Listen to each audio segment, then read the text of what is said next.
Welcome back to week 4 of summer camp. Hi, I'm Clive. Hey, Louis here. This is Akush. And this week we're going to dive into project tracking, as some circles call it, the art of staring at spreadsheets and crying. Not my jokes. Last week we looked at all of the different ways that you can create a collaborative contract for accountability. This week we're going to look at how the common data environment is set up and how you can automate that workflow and connect it to the original requirements, how you can use metadata to drive all of that, and how you can actually have structured deliverables. And if you stick around for the end, there's the legendary t-shirt wheel as well, a giveaway as we spin the wheel from everyone that's still with us. The camp guide. So before we get into it, don't forget you can download the camp guide. It's your cheat sheet to everything that we're covering. All of the steps, all the secrets, none of the fluff.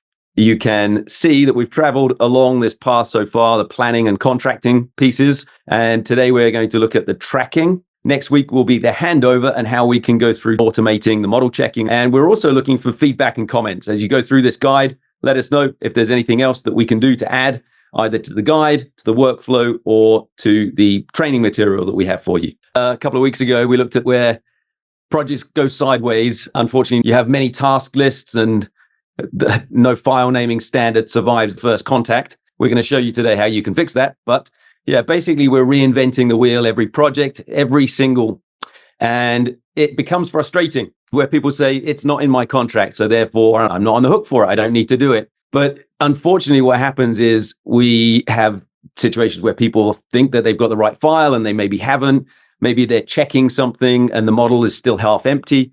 Everything feels urgent. Nothing feels very clear, and it's unstructured. Anything that's unstructured is actually unreliable, and it becomes risky and a bit expensive when things are delayed. Fast forward and nothing's agreed, and so nobody really understands what they've got to deliver, whether they've got to do it this week, next week, and teams are kind of out of sync, out of time, and definitely sometimes out of patience. We also have other pressures as well, time pressures. Meanwhile, the clock doesn't care. The deadline that you committed to vaguely a long time ago, yep, it's now. And you scramble through all those emails and PDFs and random SharePoint folders from 2020, and you realize that project management is not really what it should be. It's really just digital archaeology. And we saw this a couple of weeks ago where we just chuck it over the fence and we hope the next team figures it out. It's the classic, not my problem anymore. And it becomes a game that nobody really wins. I've been on the sending side and the receiving side on that.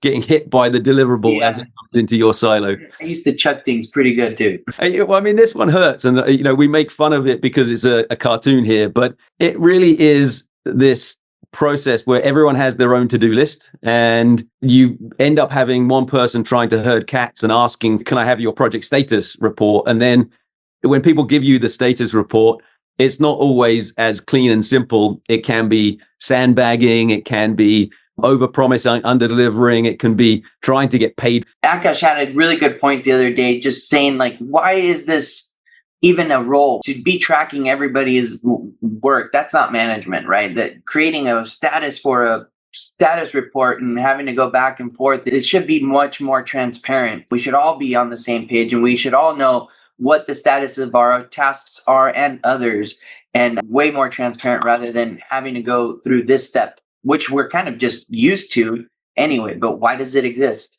Yeah, completely unnecessary. Yeah. So how do we fix it? Well, hopefully no big folder structures and hours spending naming files, etc. How do we fix it? And we like 3 simple steps. When you've created a contract and you've got requirements in your contract, it would be great if that could connect right the way throughout. And also everything you've created for your contract, if that could help you speed the creation of those deliverables as you're creating them.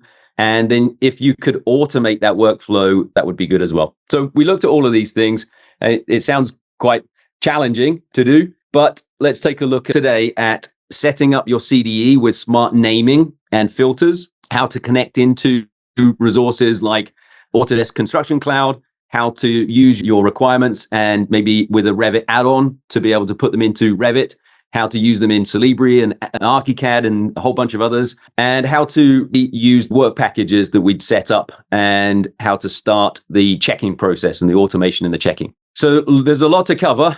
Let's stop talking. Let's get hands-on and see how simple this workflow can be. I'm going to jump into Planite and into the project. So we were in a project before, and we looked at creating all of our project documents and having permissions on them and being able to assign them and so on. And we also defined a scope that had all of the requirements, whether they were model deliverables and maybe elements in the model, or the master information delivery plan. And if I turn on the documents, you can see that we even define all of these placeholders as well for everything. And as we were creating this, we started to generate contracts, started to generate files. And at the end of last week, we generated a contract that we even got signed. So if I open up this, 7 days ago, we had Akash and myself and Louis sign it. And this is our agreement. That is a true agreement, how we had defined what success looks like on this project. And the benefit of this is that we actually have the live ongoing update and also the archived PDFs and the placeholders for things that haven't been created yet, all in the same place. Everything is automated. Who created it, who approved it. We've got all of that in the same place. This is the contract that I just opened. There's an information eye that tells us exactly what was in that. And we can keep working on the live version. And at any point in time, I can just simply hit to create a new version. And it's just created me a new version too. And if I wanted to, I could even start to automatically set these up. So this version 2 is set here. I can show more versions. I can see these. I can see this one was the approved one. This one hasn't had approval status, but I can automatically version this and say every Monday morning at 7 a.m., send this to my project team members, send this to Kosh and Louis, and have some kind of a message, and then set this up and hit save. And now this is going to automatically send them a new version of this every Monday morning. This is super cool. Just having all the docs and files finally talking to each other.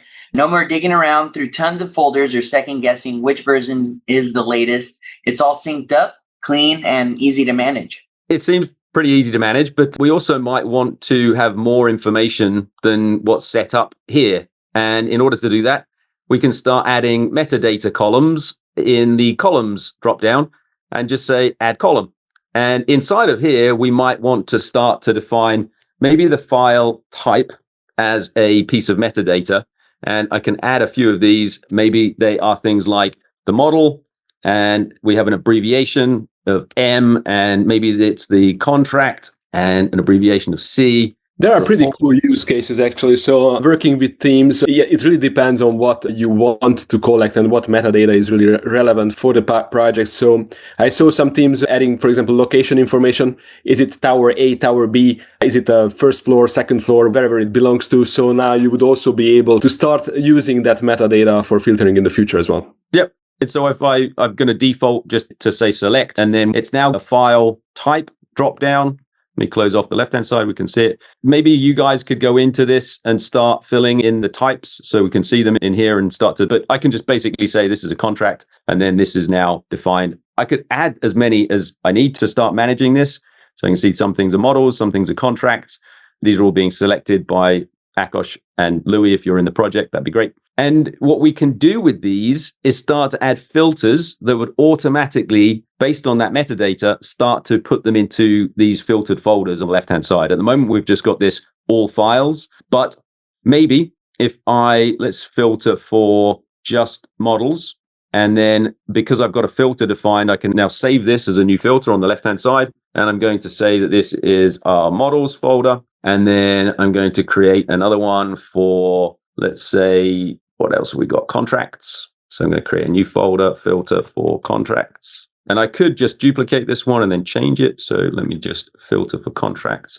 And if I was to change this one and say, I want one for reports as well.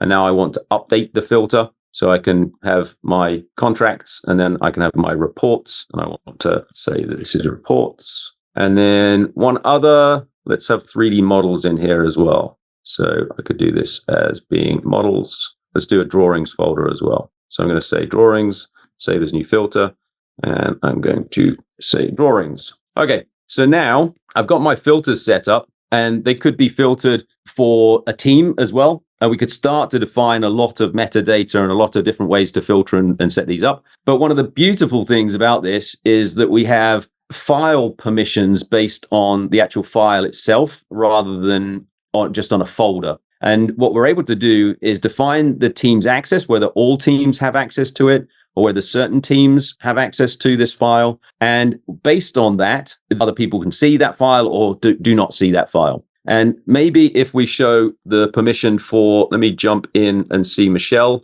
Michelle is in this project. And if I jump into the project in Michelle's login, and then I can see she sees all files, only has 7 files. Models just shows 2 models. And it's only the models that she has access to. So we don't have to replicate all of these folders as separate folders with a whole bunch of other permissions on folders. It's all automatically set up for us. That's super cool, isn't it, Louis? Yeah, it totally is. Seamless demo. So yeah, there's no complication in this. There's no duplicate of folders. There's no duplicate of documents. I don't have to think about how I'm going to structure this without providing Michelle some access and then think about all that. Everyone has the same folder structure essentially with all these filters, but it's just a matter of who has access to certain documents. So in Michelle's view, everything's jolly. And in our view, the manager's view, everything is there in one place. So communication between Akash, Michelle, Clive, it's all there without having to go, wait, you're this team, I've got to go over here, I'll send you that tomorrow. And all that kind of just goes away. Yep, super cool. So once we've defined all of these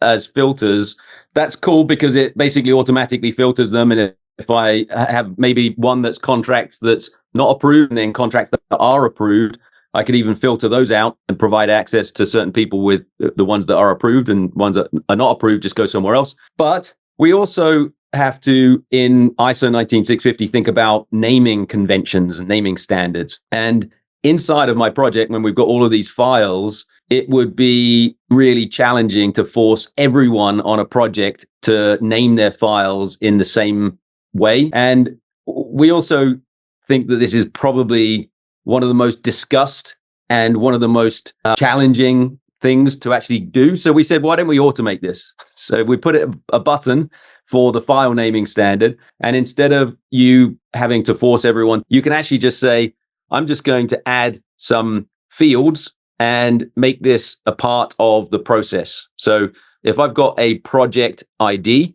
it's simply going to take that project ID and then the originator. So maybe this was created by, and you want the team abbreviation. And then you would want maybe the functional breakdown, spatial breakdown, or maybe it's the extension of the file. So you know what type of file, but maybe it's then also the file type by definition.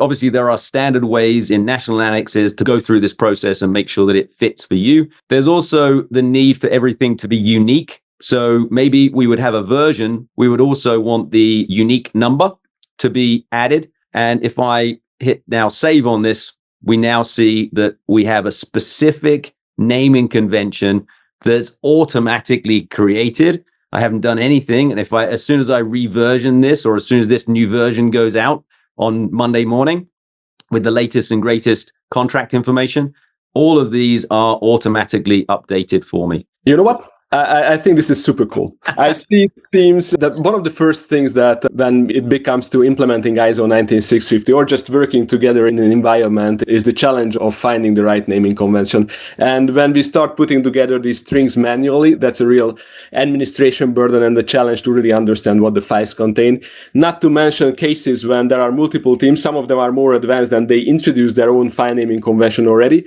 And now they would have to change it to meet the project requirements. Again, that's quite a headache, but we can forget all about that because you just keep on uploading and it is going to get the file naming automatically. Yep. And when you download it, it has that name. I take it away from the project. So once we've created that and automated those pieces, what happens next? You've basically said, we've got a lot of information that's created, but how can we use it? That's a great question. How do we use it? So we've created structured information requirements, and they can be used actually in many different parts of your workflow. And if you think about this as an integrated 3-step process, we like 3 steps. You've defined information requirements inside of Planoly. inside of the scope module, and you can export them in a number of different formats, in Excel as a structured set of information, and also in IDS, information delivery specifications. And when you export them and start using them, you can use them in many different places, and we'll show you a few of those. And then when you bring them back, you can either use them to both create the deliverables and also to check them, or you could use the checks inside of Planoly's Verify module, and we're going to show you some about that this week and some next week as well. So that integrated workflow, those 3 steps, defining requirements, using structured data to be able to create, and then also structured data to be able to check those requirements. So inside of Planoly, you can drag and drop from your standards to create your scope, and then export that scope as a structured set of requirements. So you go to the export menu, you could create an IDS file, and then you can also export as an Excel file. And inside the Revit add-on that is available, if you're interested more about this, there are other webinars on this that are going into the details. But you can import this, and as you import this into the Revit add-on, it basically is restricting your options and saying, these are the fields that are being requested, these are the allowable values, and it will even go through and do the checks to make sure that you are putting in values that meet those requirements. Inside of other tools like ArchiCAD, there are some native imports. So there you can import the IDS file from Planoly directly and see all of those properties, and then make those properties available inside of the geometry, inside of the wall selection. Properties and property values, I just wanted to mention units of measurements, but also your work breakdown structure, so your classification structure will be imported and can be applied to your elements inside of ArchiCAD. Yep. And then also inside of Celebri, so you can take that set of IDS requirements and then use it. If you're already inside of Celebri, using Celebri to do checking, then you can use that and then go through your checks and make sure that the data checked inside of Celebri works. But if you're using Planoly as well, you can use Planoly, and we'll show you how, using the Verify module, you can go through these steps to then visualize and automate that checking process and put it in the hands of the people that actually should have it. So hopefully you'll get the right deliverables at the end of it. So there's a lot in there, basically being able to use those structured information requirements in order to be able to generate better deliverables. But we also have these challenges where, let's be honest, most projects still look like this. You've got one person clinging to this outdated spreadsheet. You've got loads of people confused about it, people trying to do their best and sharing the right information at the right time, but nobody's really happy. Even if you're creating good deliverables, trying to tie that with the original intent is difficult. Louis and I have been here specifically and tried to create a bit of a tangled mess of spreadsheets and formulas, and it was kind of a bit of a fragile workflow. But yeah, we built timelines and formulas and integrations. It was kind of impressive, I suppose, until it wasn't very impressive. It was pretty cool, but when you were the only one that could update it in fear of someone else breaking it, that got overwhelming. And the template was, linking to 3 separate projects at one point. And it worked, but it was just super complicated and complex. And it was a lot of work, but it was a lot of fun. It was a lot of fun, but it was a bit messy. Yeah, a bit manual. Yeah. But so when we were doing this, it was trying to connect the intent, the set of requirements, to when people were delivering. And so basically, what we saw an opportunity to automate all of this and to make it a lot easier and to help people to track what they're doing in a connected workflow. And that's what Demo 3 is about. So we're going to talk about how you can track those deliverables and make sure that what you're asking for is going to actually be delivered at the right time. And also you have all of the conditions of satisfaction to make sure that people are delivering to the right quality as well. So let's jump back into Planoly, and then we're going to look at this is good. So we're in the scope and we're in the grid view. So we can start to see all of the requirements in a grid. This building design package required some certain deliverables. And in order to be able to deliver those, I can simply find them in my folder here. So I've got some files here. So one of them was the room data sheets here as an Excel file. And if I've been working on my filing and I have my own naming convention, then it might be difficult sometimes to match that up.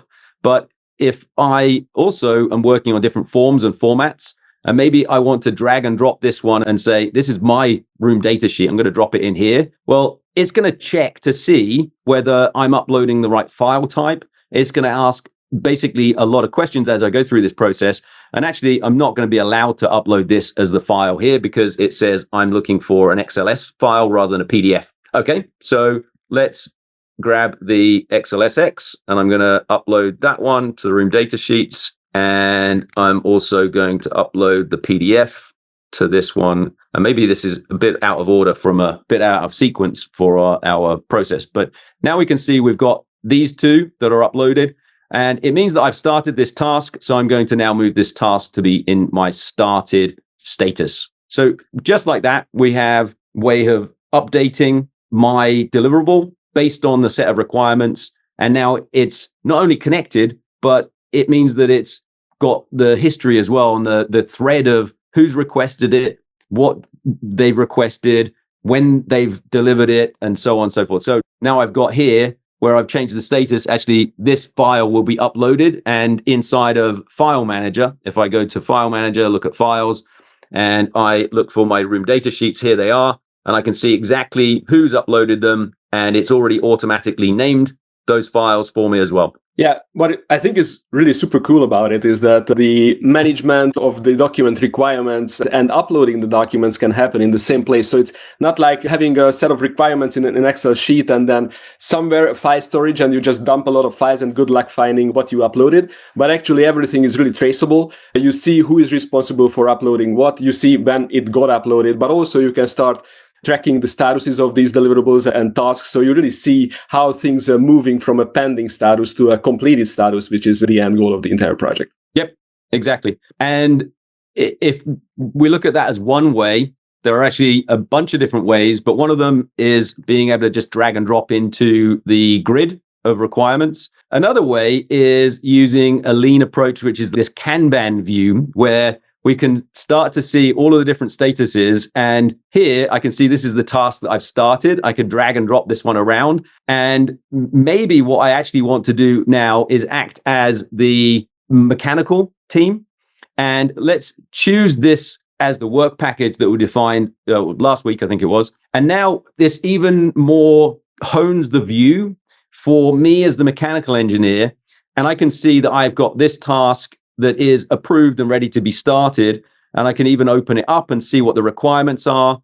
I can see that there's a requirement for a certificate as well. I can see the checklist of items. If I open this card, I see the full view of this card, and I can then start to see whether I have done some of these things. So I can check off the things that I've done. Let me just check them all off. And I can also see whether I've added, using the maybe the Revit add-on, added these properties inside of our model. And I can even see that there's a requirement for a certificate. And that certificate I can then upload to this from my placeholders. And let's see, files. Maybe I have a certificate. Do I have a certificate? I thought I had a certificate. I'm going to upload O&M manuals. I'm going to say that is the certificate. It actually then renames it because I'm telling it that is the thing that I'm uploading. And now it's attached to this task, and I can then status this task and change it. Maybe I just want to say that this is now the one that's completed. It's ready to be reviewed by others. Yeah, this is super cool because you can hone in on exactly what you want. On the mechanical perspective, I'm just looking at my package, my scope of work. It is synced and linked up to the items from our contract, the scope. I can open it up and start checking off the boxes, whether it's for information requirements, whether it's just to add documents, whatever my task is, I can hone in on exactly what's needed at that point in time. So nothing slips through the cracks because we get full visibility of everything we need in one place. Super cool. So imagine that there's another way, maybe an even more automated way of uploading these. And if I've got some files that maybe, let's just say that I've got a whole bunch of these files and I just want to upload them, I can just drag and drop them. I can update some permissions, so have certain people have access to these, and maybe update, if I do want to update the owner, it's not going to update the created, that's all automated. It understands what file types they are, and it's going to start to automatically version these files as well. So you can see them all uploading. Maybe you guys can also upload some files as well, so we can see more of these and how they version and what automatically is happening to them. Yep, so I can see them all adding. All of the names are automatically added. I can see Akash is adding some. Maybe Louis, are you adding some as well? Yep. Cool. And as these all come through, it's automating and collating these versions. So now I've got the carbon impact summary that has been uploaded, but I can also see the different versions of this file that are uploaded at different times as well. Each one of these is automating the versioning, automating the naming, automating from a permissions perspective, and even automating now into each of these specific filters as well. So as we go through, which ones have we got more content in? Drawings. Okay, so here we've got a drawing package, a concept design package that was uploaded by Louis. It's automatically versioned, and I can open this and start to see this is our final concept package. Great, that's great, love it. What do we need to do? Do we need approval on it? It's specifically a file type. It's been included in the name. Well, all of this is automated. Yeah. What is, again, really super cool about it is we've shown a couple of ways of uploading documents. You can do it in the grid. You can switch to a Kanban board, whichever supports your needs the best. You can even just drop a number of files into the file manager. Everything is going to be updated, synced. And I think one of the real powerful things in this is having the filters. So instead of managing folder structures, because you just create filters on the set of data, on the set of files, everything is going to be updated. So no problems like having an outdated file in a certain folder and the downstream processes would be using a wrong starting point. Everything is going to be the same all across your project. So it doesn't matter where you upload, whether you upload it in the card, in the grid, or automate, it's all connected to the same place. That is super cool. So that's overall how you start to create requirements, how you use those requirements, and how you can then deliver the automation in the naming convention, automation in files being filtered into the right places, automation in permissions, and automation we saw in approvals. And then we saw all of these different column types that you can add to this and manage this. This is great. And also all of the different versions as well. So inside of here, automatically showing and having the versions all connected. So you can show multiple versions and you can obviously access any one of those at any time. But what about files in other locations? I hear you scream. That's a great question and a great point. And if we jump into the verify, what we also want to start to connect the dots for so that we can talk more about that automation in next week's handover session is connecting into other environments, and model deliverables is one of those. We have a view that if we switch from the Kanban board into the model viewer, we can either upload files. I could grab a file from File Manager if it's already there, or I can start to connect into other systems and start to connect into other projects. So if we've got a project inside, in this example, it's in ACC, and I want to connect in a specific model, and then start to see what those updates look like. So inside of ACC, it looks like we've got a terrible naming convention, but I can read it. I know what it is. I'm going to connect in the architecture model. And as we connect this in, it's going to ask me, do I want to process this file? I'm going to process this file as well. What that means is it's going to store the properties and make checks on those requirements and properties. It will send me an email when it's done. But now we have this model available, and that model, once it's going through indexing, is going to connect to the tasks and start to automatically track and check these tasks. And so what I would want to do, as if I was the architect, is I would filter for just my tasks on this specific set, and then I would start to see some of these that maybe are connected based on rules.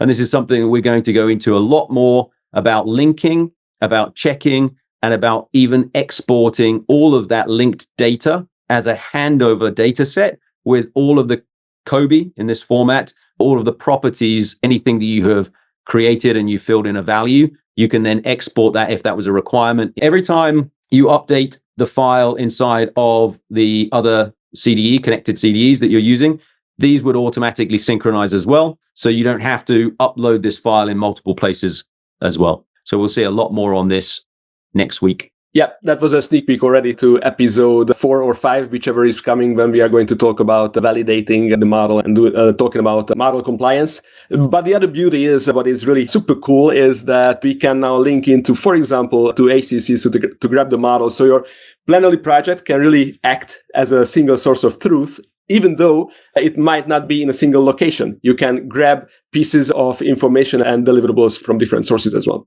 Very cool.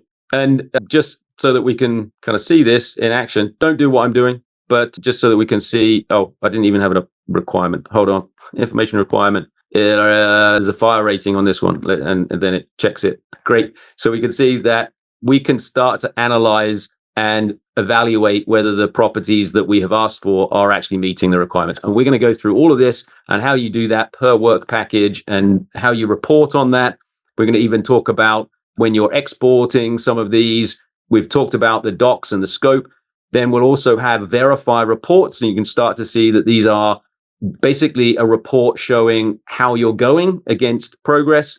And that can be combined with these work package filters and what the requirements were originally. All of this automated, all of this tracked, all of this linked to all of the deliverables inside of your project, as much automation as you can. Now what I hear you scream. So yeah, we've talked about what's broken and how to fix it. Now it's kind of up to you guys. Hopefully you can download the camp guide and use a workflow that is integrated. It's easier for all of these teams, and this is your cheat sheet to it. We joke that it's completely legal and free and actually useful. Hopefully you can use it and tell us what's needed in this workflow as well, because we will continue to develop it. We talked about your challenge last week. We introduced this challenge because you can add new fields of any type inside of that grid, whether it's a cost or a pick list or a URL, etc. We've seen a lot about the documents one, and an example of a team that's using some of these to meet the level of information need requirements in their grid, where they're showing some of these as Booleans for dimensionality and location as a pick list, and then whether it's parametric or not. Send in yours to hello@plannerly.com and we will pick a winner. So whether you're a giant real estate provider, a small consultant that's supporting some of these teams, or somebody in the evaluation and auditing process, our purpose is to make your life easier. And if you're not involved already, you can get a free account on plannerly.com, hit the join free button at any point in time and really dig into that. You can chat with us in the app, and you can also book a meeting if you want to dig deeper into any of these parts of the process. We've been hearing this. How do I get access, and is there any offer? So we've gotten to week 4 before we've managed to formulate an offer for you guys. But Louis, do you want to share a bit more? It's our little bribe, 3 months free. Yeah, it's our little bribe, right? We always get teams that want a little bit more than what the free account has to offer. It, that one does have some limitations. So for those, we not only are offering 3 months for free, whether you're looking to get started as an individual who just wants to explore and create those BIM execution plans, whether you're a team that wants to build templates, or a larger team that is looking at this as an organizational tool, we're not only offering the 3 months for free, but we're offering our personal onboarding sessions. So in those sessions, we will help you build your templates, whether it's an EIR, a BEP, also your scope templates, your MIDP or responsibility matrix. We'll also go through a gap analysis with you on ISO 19650 protocols, and then also get you to the point where you can check your 3D models. And if you want that to just be between you and your champions in your company, or is it something that you want to go through a full-on project, we invite everyone. There's no restriction on how many people will go through those onboarding sessions, but you must subscribe before August 20th. Oh, expires August 20th. So yeah, chat with us. If you want to jump straight in, you can use the code. But also, if you wanted to chat with us and understand more about which version and how and anything else, then jump on. I see one question was, what does minimum 10 projects mean? Actually, this isn't even a restriction any longer. So talk to us about that.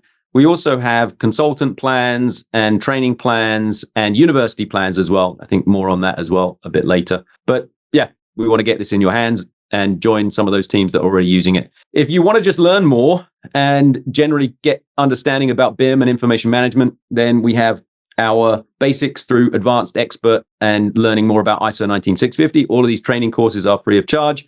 You can grab them on the training page. And mentioned there about partnerships. So if you're an educator and a university or a BIM consultant or a trainer, of a team. Let's team up, because we've got a specific program just for you, just for universities, trainers, and consultants. Book a meeting with us, and we're all about supplying you with the software, the training, and a bunch of other perks. So book a 20-minute call with us, and we'll get you on the right track. You've seen our faces, you've seen our cartoons. We're real people. So I may be the dry one. Akash is the structured one. Louis is the funny one. You can reach out anytime, and we actually reply. And we also have a LinkedIn group where we share what's going on, updates, and some fun stuff. Scan that code, and we will share more. Let's look at the fun part on the end of the webinar. Top commenters. Who was the top commenter today? 10, 11, 12. I love it. Top commenters today. Thank you very much for your engagement. It makes a big difference. It really does. We really appreciate your involvement. All right. The more important part, the spin the wheel, the t-shirt wheel now. The real reason why we're all here. You can get your Planite t-shirt with your, I don't know what's on my back today, but whether it's digital troublemaker or got BIM or some of our slogans. I'm going to spin the wheel. It's totally random. As it goes through, it will show your names, and whoever is picked, please let us know. Montserrat, thank you so much for joining. Thank you for your participation. And send an email with your size and your address so that we can mail you a Planite t-shirt and some swag. We really appreciate everyone. Thank you so much for your input. We have talked so far about defining actionable information requirements. We've talked about how we want really collaborative agreements rather than just contracts. And then today we talked about how you can organize using metadata, the files and folders, and automate that workflow and have it connected to the requirements. So you've got really an intelligent interface over a database that allows teams to really interact with that and make it so much easier for them to use the information requirements to create deliverables, and then to also manage as they're updating and sharing, so that you're handing over the right information at the right time for the right teams. It all has that golden thread, the history and everything else. And then next week, we're going to talk about how automation comes into the verification of that. So look out for that as well. And then we'll have the final session, which is graduation and prizes. We had a bunch of questions as we went through. Thank you for those questions. We will get back to you in email. We answer every single one of them. I must admit, we're a bit behind on a couple of them. There were so many questions last week. So we will get back to you with all of those answers. Thank you so much for your involvement. We really appreciate you. Our reminder is, and this is what we believe, that trust is a system, not a spreadsheet. We'll see you next week. Thank you so much. Thank you, everyone. See you next week. See you next time. Bye.